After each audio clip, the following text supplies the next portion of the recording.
我跟孩子生活还好，身体健康也还好，但是我们心中老有一挥之不去的阴影，高知深的迫害还在继续，他何时能享有自由？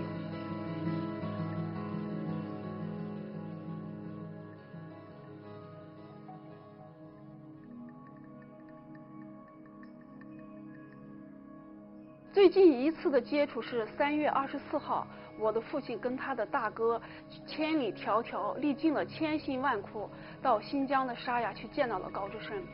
在见之前呢，监狱狱警就给我们约法3章，不允许谈高知深所有的案子，不允许谈高知深的一些生活情况等等，只能说我们家里的情况。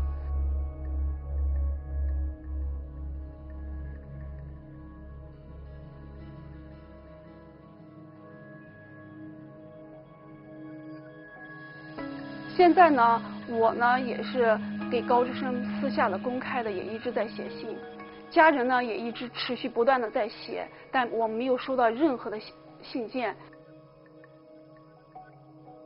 我天天的也在给沙雅监狱打电话，全家人都在打，到现在也监狱电话一直没有打通。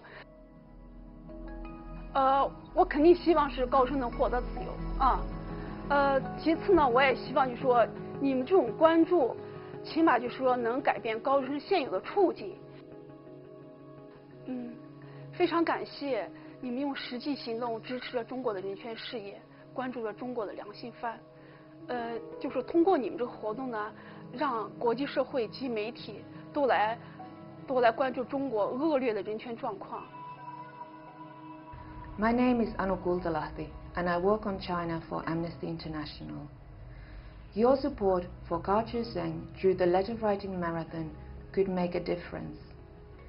Those who work for human rights in China do so at great risk to themselves and their families. But your support right now means that they are not alone and that there are people around the world who are fighting to see Kar Chuseng freed. Please take action.